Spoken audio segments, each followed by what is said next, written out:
안녕하세요. 배우 오윤아입니다. 2025년 미랄의 밤 미주에 계시는 모든 분들께 인사를 드릴 수 있는 기회가 되어서 너무나 반갑고요. 너무 기대하는 마음으로 준비하고 있습니다.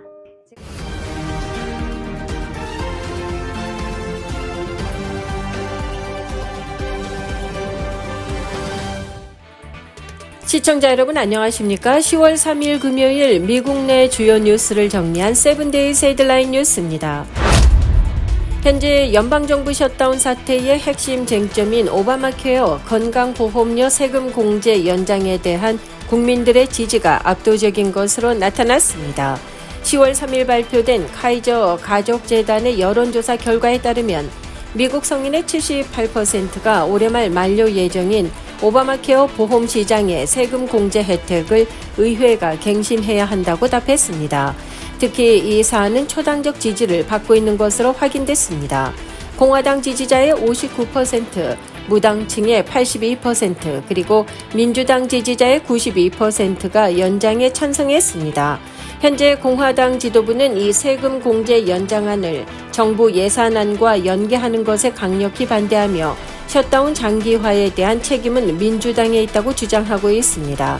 반면 민주당은 이 혜택 연장을 셧다운 협상의 최우선 조건으로 내세우고 있습니다. 만약 혜택이 연장되지 않을 경우 유권자들은 현 행정부를 이끌고 있는 트럼프 대통령과 공화당의 가장 큰 책임을 물을 것이라고 응답했습니다. 대통령이 가장 큰 책임을 져야 한다는 응답이 39%, 공화당 의원들이 책임을 져야 한다는 응답이 37%에 달했습니다. 트럼프 행정부가 10월 1일부터 시행하겠다고 발표했던 수입 의약품에 대한 100% 관세 부과를 잠정적으로 보류했습니다.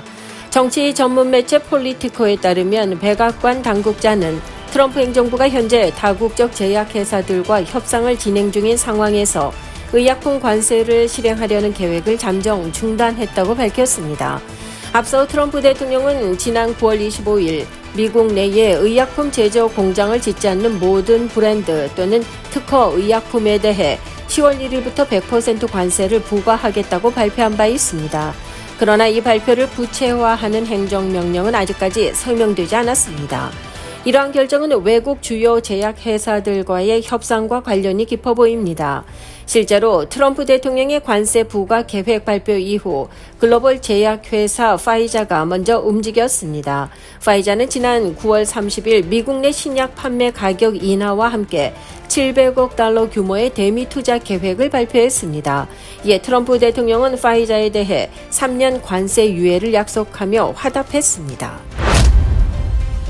최근 헬스장 라커룸 절도 사건이 급증하며 이용자들의 불안감이 커지고 있습니다. 특히 단순 현금이나 물품 절도를 넘어 신분증과 신용카드 도용을 통한 2차 피해까지 이어지는 사례가 빈번하게 발생하고 있습니다. 이러한 범죄가 기승을 부리는 이유로는 보안 취약성이 거론되고 있습니다. 라커룸은 사생활 보호를 이유로 감시 카메라 설치가 금지돼 있어 범죄에 취약합니다. 또 대부분의 라커는 비교적 간단한 도구로 쉽게 부술 수 있으며 일부 이용자는 아예 잠금 장치를 사용하지 않아서 절도범들의 표적이 되고 있습니다. 일부 절도범들은 하루 이용권 등 임시 회원권을 발급받아 헬스장에 잠입하는 수법을 사용하고 있는 것으로 알려졌습니다. 이들은 훔친 지갑에서 신분증이나 신용카드, 여권 등 개인정보를 획득해 대규모 금융 사기를 저지르는 등 추가적인 범죄를 계획하는 것으로 전해졌습니다. 전문가들은 헬스장 이용객들에게 고가품이나 중요한 서류는 반드시 집에 두고 다니고 락커에 잠금 장치를 반드시 사용하며 의심스러운 행동을 하는 사람을 발견하면 즉시 직원이나 경찰에 신고할 것을 당부했습니다. 미 전역에서 가장 안전하다고 평가받고 있는 도시는 어디일까요? 이 산호세가 전국의 50개 대도시 가운데 가장 안전한 도시 1위에 이름을 올렸습니다. 스마트에셋은 미국 내 인구 25만 명 이상의 50개 주요 도시를 대상으로 범죄, 건강, 교통 등 5가지 안전지표를 분석했습니다. 그 결과 캘리포니아의 산호세가 1위를 차지했으며 로스앤젤레스가 그 뒤를 이었습니다. 이는 로스앤젤레스가 높은 인구 밀도에도 불구하고 안전한 주거 환경을 제공하고 있음을 시사합니다. 이어서 3위는 포트워스, 4위는 오마하, 5위는 버지니아 비치, 6위는 라스베가스 순인 것으로 조사됐습니다. 이 순위는 단순히 범죄율만을 고려한 것이 아니라 전반적인 공공보건 및 안전 요소를 반영했다는 점에서 의미가 있습니다. 이재명 대통령이 재외동포 사회의 오랜 수건인 복수국적 허용 연령 하향 문제 해결에 적극 나서겠다는 뜻을 밝혔습니다. 지난 2일 서울 그랜드 워커힐 호텔에서 열린 제19회 세계 한인의 날 기념식에 참석한 이재명 대통령은 기념사를 통해 동포 사회의 오랜 염원인 복수국적 연령 하향 문제를 해결하기 위해 사회적 공감대를 바탕으로 지혜를 모아나가겠다고 약속했습니다.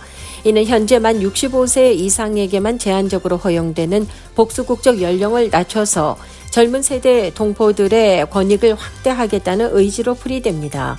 이재명 대통령은 또한 해외에 있는 국민과 동포들의 안전과 권익을 보호하기 위해서 해외 공관의 영사 기능을 대폭 강화하겠다고 밝혔습니다. 그는 해외에서 고생하는 동포들의 목소리를 더욱 세심히 듣고 법과 제도를 개선해 더 나은 삶을 만들어가겠다고 강조했습니다.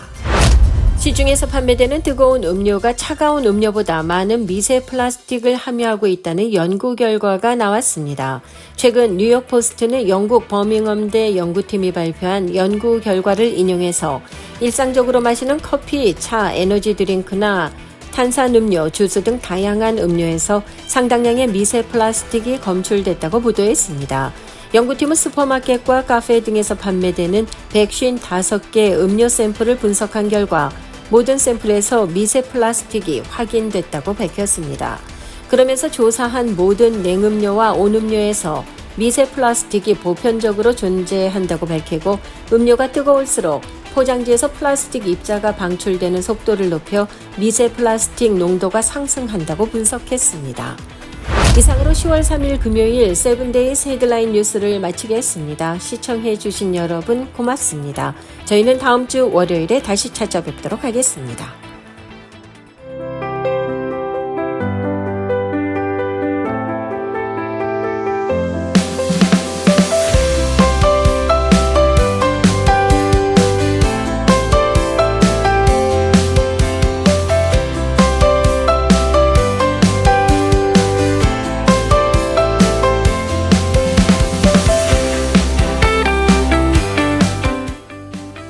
안녕하세요.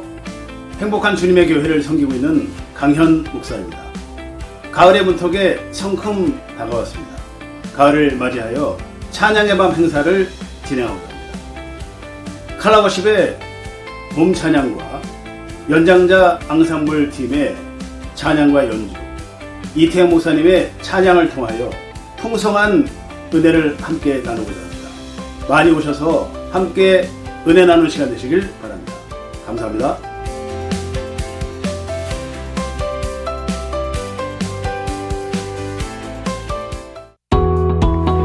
레이카운티 재무관 할리킴이 일리노이주 감사관직에 도전합니다. 그녀는 레이카운티 재무관으로서 투자 수익을 크게 높이고 온라인 납부 시스템을 개선하는 등 혁신적인 성과를 보여주며 주목받아 왔습니다. 감사관은 주정부의 지출을 총괄하고 재정을 감독하는 고위직으로 주지사 다음으로 중요한 직책 중 하나로 꼽히고 있습니다. 주정부의 수익과 지출을 관리하며 재정 건전성을 유지하는 데 핵심적인 역할을 합니다.